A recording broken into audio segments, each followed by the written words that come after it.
성령의 새바람 이 땅에 불어오소서.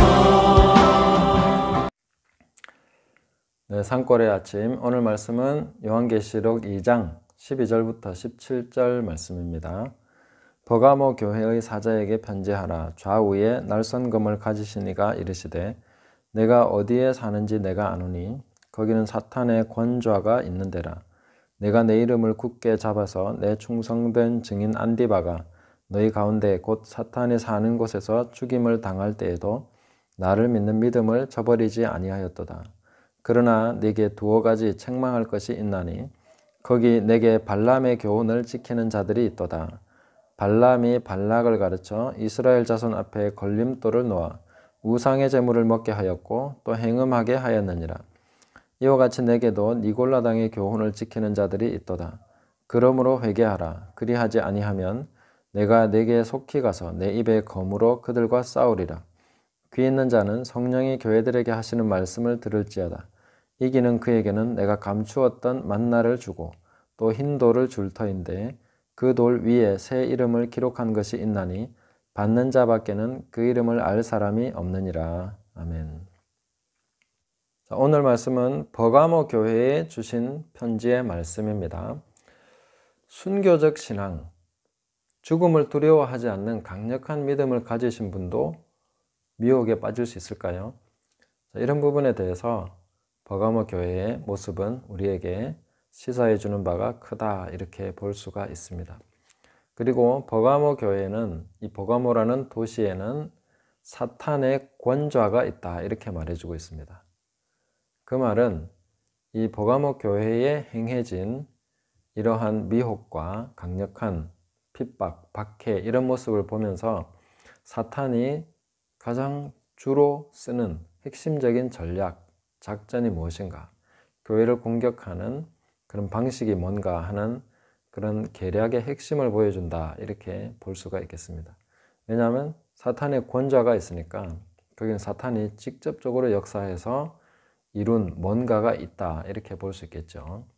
사탄의 쓰는 작전은 양동작전이다 하는 걸 볼 수가 있습니다. 한쪽으로는 공포를 조장하고 한쪽으로는 달콤한 미끼를 던져서 물게 만드는, 이런 식으로 사탄이 역사하고 있다, 이렇게 볼 수 있고요.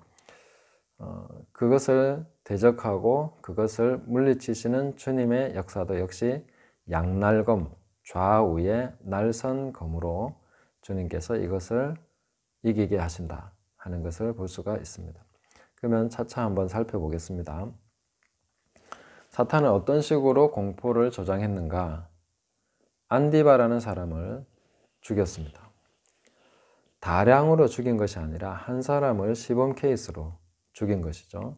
그러면 안디바라는 이 사람이 죽임을 당할 때에, 순교할 때에 어떤 모습으로 죽었겠는가 하는 것을 우리는 어렵지 않게 상상할 수 있습니다. 극한의 공포를 끌어올릴 수 있는 그런 방식으로 죽였을 것이다, 이렇게 볼 수 있습니다. 왜냐하면 사실 다 같이 핍박을 당하고 다 같이 순교를 하면 그나마 괜찮을 수 있습니다. 그런데 한 사람을 시범 케이스로 세우고 가장 끔찍한 방식으로 공개적으로 그렇게 죽이게 된다면은 보는 이로 하여금 엄청난 공포심을 조장할 수 있다는 거죠. 그런 효과를 노리는 것이 사탄의 전략이다. 보니까 좌파들의 전략 중에 하나가 뭡니까? 한 놈만 팬다. 죽도록 한 놈만 패면 그 한 사람의 모습을 보고 다른 사람들이 주춤주춤하고 위축되어서 전체를 통제하고 자기들이 원하는 방향으로 끌고 갈 수 있는 효과를 만들어낼 수 있는 것이죠. 그런 방식으로 역사한다, 이렇게 볼 수 있습니다. 그래서 안디바의 순교를 전설적인 자료를 살펴보면 우상 속에서 죽었다, 이렇게 되어 있는데 아마 그 금속으로 된 우상 속에 쳐넣어서 그걸 달구든지 불로 달구어서 그 속에서 죽게 하든지 이런 식으로 하지 않았겠는가, 이렇게 볼 수가 있겠습니다. 거기에 대해서 이 버가모 교회 성도들은 믿음으로써 흔들리지 않는 믿음으로서, 그 주님의 이름을 굳게 붙드는 믿음으로서 반응했고 흔들림 없이 끝까지 믿음을 지켰다. 그리고 그것을 지금도 강하게 붙들고 있다, 이렇게 보고 있습니다. 이 믿음을 저버리지 않았다 하는 이 말씀은 현재 능동태 직설법으로 되어 있습니다. 그러니까 지금 편지를 받는 이 순간까지도 그 믿음을 강하게 붙들고 있다, 이렇게 볼 수 있는 것이죠. 자, 그랬는데 죽음 앞에서도 믿음이 흔들리지 않았던 이 사람들이 어떻게 미혹에 빠질 수 있느냐 하는 거죠. 그 사탄의 한쪽 또 다른 면, 또 다른 공격입니다. 정교한 이론과 신학적인 그런 논리를 가지고 미혹하는 것이죠. 발람의 길로 행했고 또 니골라당의 행위를 받아들여서 그들의 교훈대로 행한 것을 볼 수 있는데요. 참 이런 면들이 참 놀라운 것입니다. 대단히 믿음이 강하고 대단히 지적으로 탁월하고 은사적으로 탁월하고 그런 사람도 미혹될 수 있을까요? 네, 미혹될 수 있습니다. 인품이 탁월해서 저 사람은 넘어지지 않겠지. 그런데 영적인 면에 무지할 수도 있습니다. 이게 하나님의 말씀은 양날검인데 한쪽으로만 발달하면 또 한쪽에 허점이 생깁니다. 불꽃같이 강렬하게 타오르는 믿음인데 또 한쪽으로는 그림자가 드리워지는 것이죠. 그래서 사람은 하나님의 말씀을 끊임없이 사모하고 붙들려고 해야 되고 균형 잡힌 그런 믿음으로 가야 됩니다. 제가 어떤 교단의 목사님 만나서 얘기를 하는데 그 교단은 이상하게 목사님과 어떤 여성도 간의 그런 문제가 많이 발생한 것을 들었습니다. 왜 그럴까 하고 제 나름대로 생각을 해봤는데 그 교단은 그나마 그래도 현대의 영적인 권위가 서 있는 그런 교단입니다. 그러니까 목회자의 권위가 서 있는 그런 상황인데 거기에서 오히려 목회자를 더 존경하고 받들어 섬기려고 하고 그 말씀을 잘 들으려고 하고 그러다 보니까 또 목회자는 그렇게 하는 성도가 이뻐 보이고 뭐 그러다가 뭔가 음란이 역사하게 되는 거 아닌가 이런 생각을 하게 됐습니다. 그래서 강하다고 생각한 장점이라고 생각한 부분에서 그림자가 생깁니다. 거기에서 넘어진다는 것이죠. 여전히 주님의 이름을 강하게 붙들고 있는데 그런 가운데서 어떻게 니골라당의 그런 행위를 따라할 수 있느냐는 것이죠. 이거는 정말 이해하기 어려운 것입니다. 그러나 이것이 현실입니다. 정말 그럴 것 같지 않은 분이 뒤에서 그런 식으로 살아가는 경우다. 이런 것이 우리 현실 속에서 아주 빈번하게 발생하는 일입니다. 자, 어떻게 해서 이런 일이 생길까? 제가 한번 이 부분에서 4가지의 미묘한 그런 부분들을 말씀드리려고 합니다. 어째서 이런 사람이 이런 문제에 넘어갔을까? 첫 번째로는 잘못된 보상심리입니다. 그 믿음을 지켜내고 그런 공포 속에서도 믿음을 지켰기 때문에 특별히 막 바라는 것은 아닙니다. 이것은 아주 미묘한 것입니다. 뭐 굉장히 뭘 바라고 있지 않습니다. 그렇지만 사람이라는 것은 어렴풋이 자기 속에 자기도 모르는 사이에 일종의 보상심리 같은 것이 작용하고 있습니다. 내가 이런 극한 상황까지 견뎌내고 믿음을 지켰는데 거기에서 뭔가가 나오기 시작하는 거죠. 거기에 그림자가 있는데 그 첫 번째가 보상심리라는 것입니다. 이건 뭐 그 사람이 그걸 간절히 원한다는 거 아닙니다. 그냥 살짝 있는지 없는지도 모르는 그런 식의 심리가 이렇게 싹 트고 있다는 것이죠. 여러분, 우리가 뭐 굉장한 힘에 의해서 넘어지지 않습니다. 길이 미끄러운데 저는 눈길 같은데 우리는 지금 눈길을 가고 있다고 봐야 됩니다. 그런 상황에서는 약간 균형만 잃으면 넘어지는 것입니다. 뭐 굉장히 힘을 줘서 누가 밀어서 넘어지는 게 아닙니다. 살짝 균형을 잃은 것이 꽈당 하고 넘어지게 하는 것입니다. 그런 것이 이제 이 상황, 이런 영적인 삶을 걸어가는 믿음의 삶을 살아가는 상황 속에서 일어나는 일들입니다. 그렇기 때문에 이런 걸 아주 잘 살펴봐야 됩니다.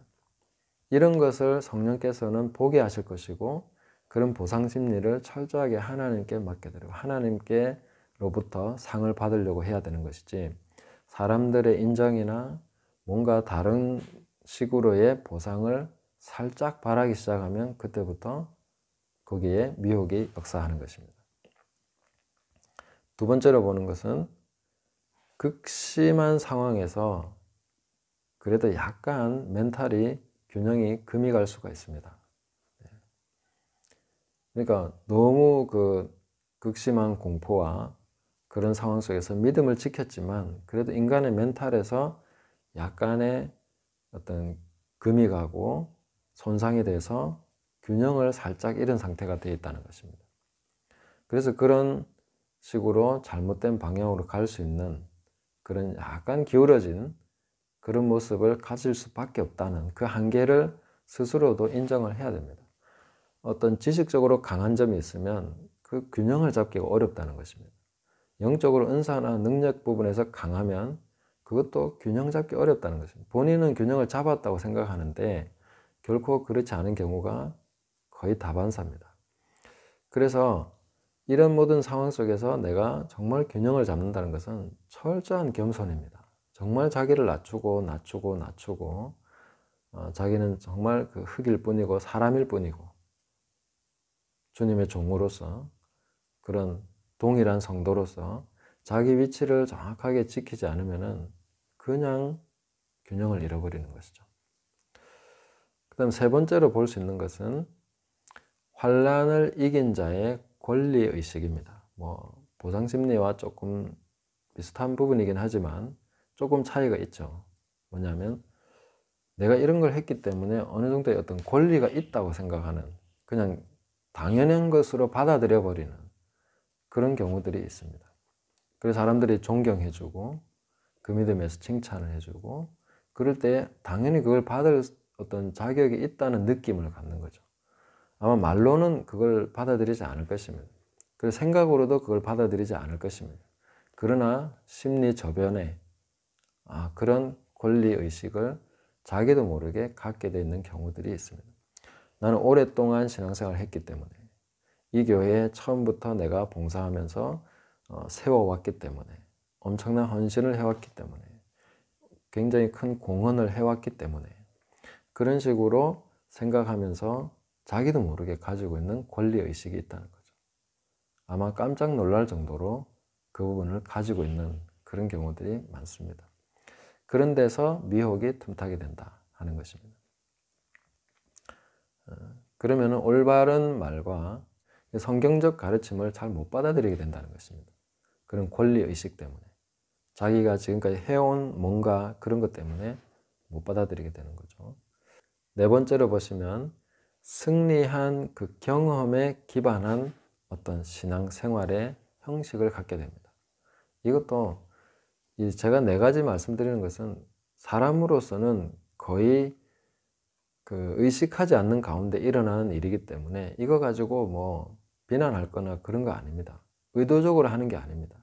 그냥 자연스럽게 생겨버리는 사람이라면 누구나 그렇게 될 수밖에 없는 그런 거죠. 아무리 뛰어난 사람이라도 이런 부분에서는 항상 걸리게 되어 있습니다.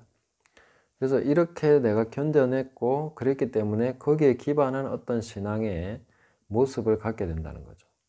이것이 하나의 전통이 되고 이것 때문에 뭔가 다른 부분에서 분별력을 잃어버리는 식으로 가게 된다는 것이죠. 자, 그러면 이 네 가지를 지적해 드렸는데 이 부분을 가지고 버가모 교회가 왜 이렇게 됐나 하는 것을 한번 자세히 살펴보겠습니다.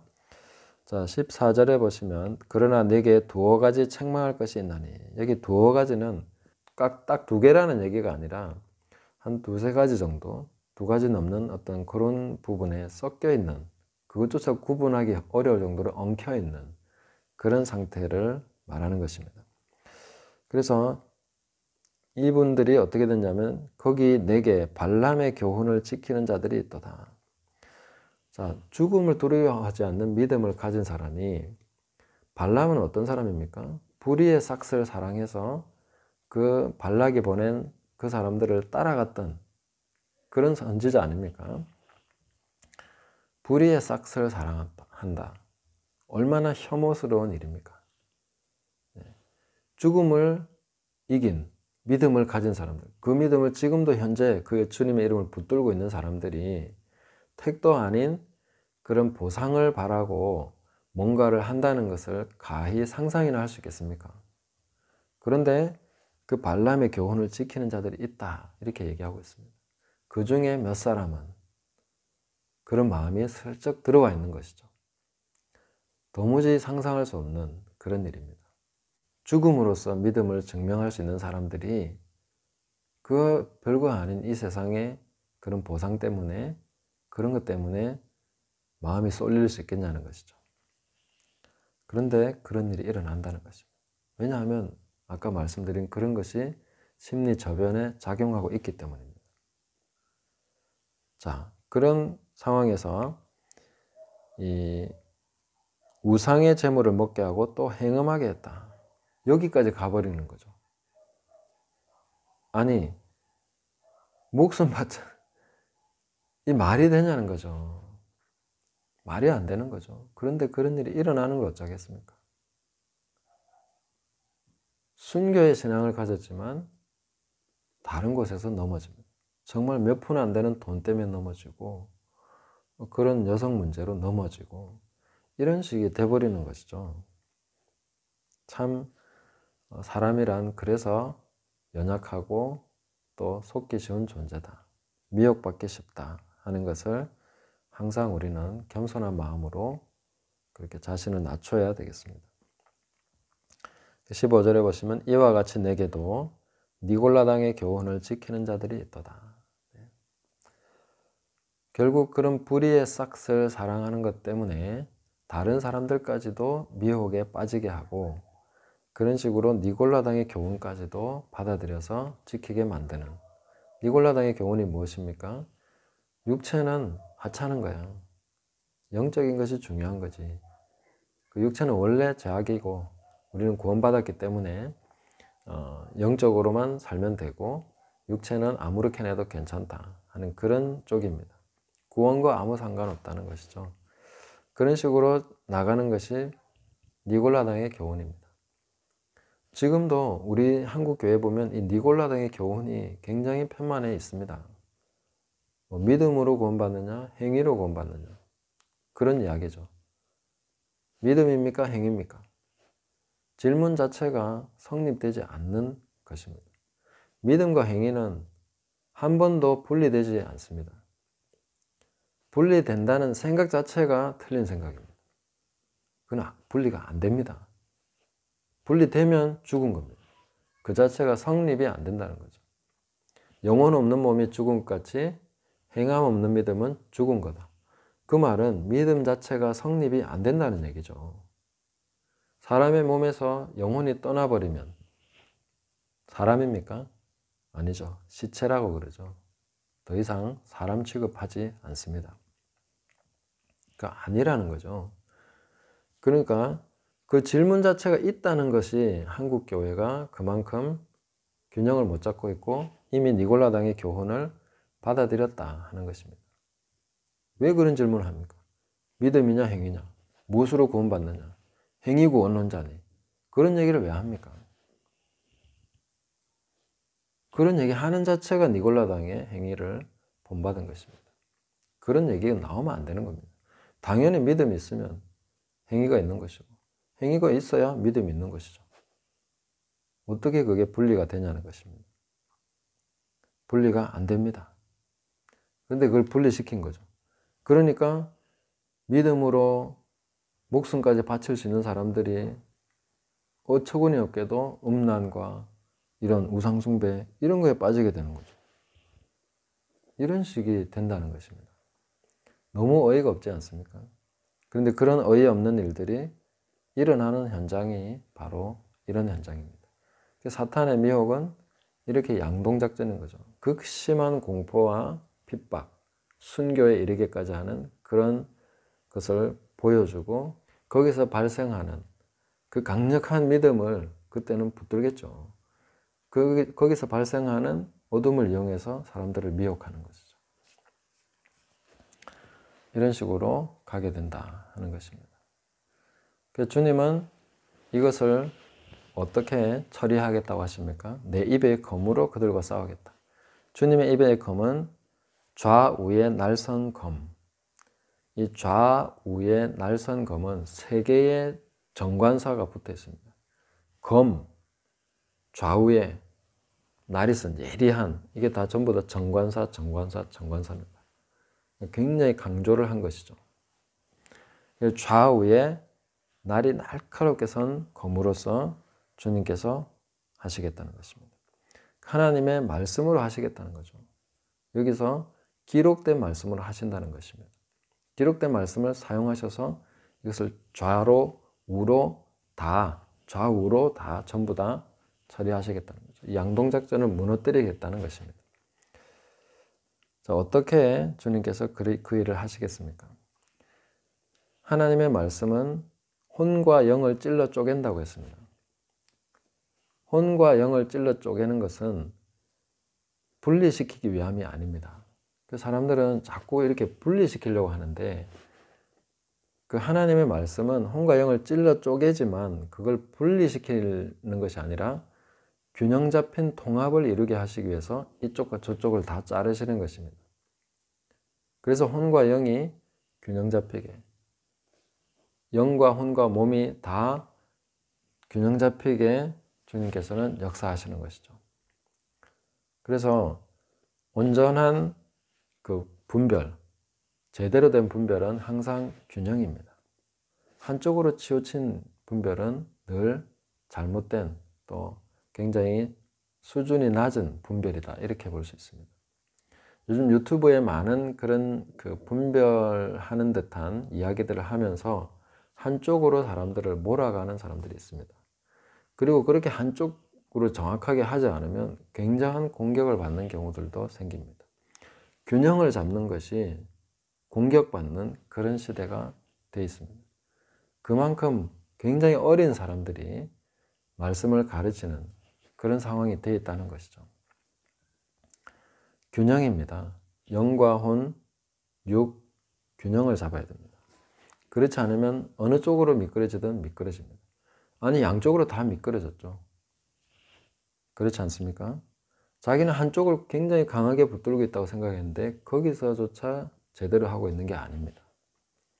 그렇기 때문에 이 균형 잡은 사람은 성숙한 사람이고, 그렇지 못한 사람은 분별이 아직도 잘 안 되고 있는 것입니다. 굉장히 날카롭게 쪼개가지고 자기는 이 한쪽 편을 얻었어 라고 생각하는 순간 이미 속은 것이죠. 그 하나님 말씀은 분리시키는 그런 것이 아닙니다. 영과 혼을 제대로 통합시키는 것이죠. 의사가 째기는 하지만, 배를 갈라놓지만 그걸 배를 갈라놓기 위해서 수술을 하는 게 아니죠. 제거할 걸 제거하면서 제대로 통합시키기 위한 그런 칼질이 되는 것입니다. 주님의 말씀이 그 좌우의 날선 검으로서 하실 때에 이게 바로 잘못된 조합과 잡스러운 것들과 암덩어리들과 이런 것들을 제거하면서 다시 통합시키는 거죠. 그래서 분별은 곧 균형으로 이어져야 된다, 이렇게 가야 되는 것이죠. 그러나 지금의 상황들을 보면 귀가 가려운 분들이 굉장히 많은 것 같습니다. 듣고 싶은 이야기를 들으려고 방송을 보는데, 유튜브라는 환경은 사실 귀가 가려운 분들이 가장 접근하기 좋은 환경입니다. 자기가 원하는 얘기를 해주는 사람들을 찾아서 들으면 되니까요. 그러나 그 이야기가 균형 잡혀 있지 않을 때에는 제대로 분별된 것이 아니다 하는 것을 분별을 하셔야 되는데, 귀가 가려워서 듣는 분들은 분별을 원하는 것이 아니라 자기가 원하는 이야기를 들으려고 합니다. 그런 것을 조심하시라 하는 것입니다. 그리고 자신을 낮추어서 다른 쪽의 이야기를 들으시고, 주님의 말씀은 항상 좌우의 날선검이라는 것을 기억하십시오. 한쪽으로만 계속 베어 나가는 것은 결코 올바른 분별이 아닙니다. 양쪽을 다 뵐 수 있어야 말씀의 균형이 잡힌다 하는 것입니다.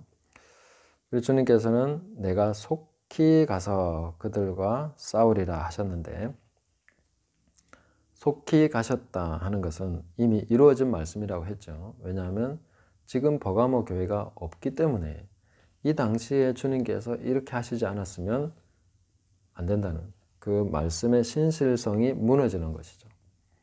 그래서 제가 또 이 방송만 들으시는 분이 계시기 때문에 또 이 부분을 강조해서 말씀드립니다. 이것은 마지막 재림을 얘기하시는 것이 아닙니다. 현재 버가모 교회를 향한 메시지고, 그 당시에 버가모 교회가 받아서 그 말씀대로 주님께서는 행하셨다라고 보는 것입니다. 속히 가서라고 말씀하셨으니까 버가모 교회에 주님이 임하셔서 강림하셔서 그 문제에 대해서 그 입의 검으로 싸우셨다는 것을 우리는 확인하지 못했지만 확신할 수 있는 것이죠. 왜냐하면 주님은 말씀하신 대로 하시는 분이니까요. 오늘날 우리가 이 말씀을 보면서 우리의 상황 속에도 주님이 이 혼미하고 좌우로 치우쳐가지고 빠져있는, 영으로 깊이 빠지고 또 육으로 깊이 빠져있는 이런 상황에서 혼과 영과 관절과 골수를 찔러 쪼개면서 주님의 말씀으로서 역사하셔서 분별하게 하시고 이기게 하실 것이다. 이런 것을 우리가 봐야 되는 것이죠. 말씀으로 승리하는 것은 한쪽으로만 계속 치우친 분별이 아니라 양쪽을 다 분별해서 균형 잡아서 하나님 말씀 가운데 행하게 되는 것은 좌우로 치우치지 않는 것임을 우리가 기억해야 되겠습니다. 우리는 굉장히 미끄러운 길을 가고 있습니다. 좌나 우나 치우치기 쉬운 사람들이죠. 약간만 균형을 잃어도 꽈당하게 되는 그런 상황을 우리는 살아가고 있다는 것을 기억하셔야 되겠습니다. 자, 여기서 승리하신 분들에게 주시는 것은 만나다. 근데 감추었던 만나를 준다 하십니다. 이 오래된 만나입니다. 이 오래된 말씀에 기록되어 있는, 신약의 성도들은 한 번도 맛보지 못했던, 그냥 기록으로만 봤던, 그죠? 모세와 그 사람들이 기록으로만, 우리는 기록으로만 보는 그것을 꺼내서 주겠다고 말씀하십니다. 그 말씀 앞에 신실한 사람들에게 가장 황홀한, 행복한 그런 축복의 상급이 되는 거죠. 그 성지순례를 왜 갑니까? 성지순례 가면 주님이 행하셨던 그 흔적, 어떤 분은 거기 가서 겨자씨를 가져오기도 하고, 어떤 분은 쥐엄 열매를 가져와서 보여주시기도 하고, 그런 걸 봤습니다. 그것이 그들에게는 엄청난 의미가 있는 것이죠. 내가 모세가 올랐던 시내산에 가서 한번 기도하리라. 이걸 얼마나 중요하게 생각합니까? 이 감추었던 만나를 주신다는 것은 말씀에 기록된 그것을 맛보게 해주시는 이런 것으로서 그 말씀 앞에 신실한 사람들에 대한 보상을 해주시는 것이죠. 그리고 흰 돌을 줄 터인데, 주님과 나만이 아는 그 인정, 그 다음에 이름, 그것이 있습니다. 하나님의 말씀과 동행하는 사람은 그 은밀한 주님의 임재와 주님과의 교제가 있는, 이것이 큰 축복입니다. 그 기록된 말씀대로 신실하게 따라가는 사람들에게 주님은 은밀한 기쁨과 은밀한 그 인정과 주님과만 아는 그런 비밀스러운 것들을 보여주시면서 동행하시고, 또 그런 것을 상급으로 주신다 하는 것을 우리가 기억해야 되겠습니다.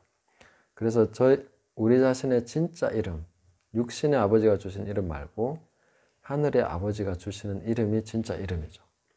그 이름을 승리한 사람, 말씀을 신실하게 따르면서 좌우에 치우치지 않고 주님을 따라서 가는 그 믿음의 사람들에게 그것을 주신다는 거죠.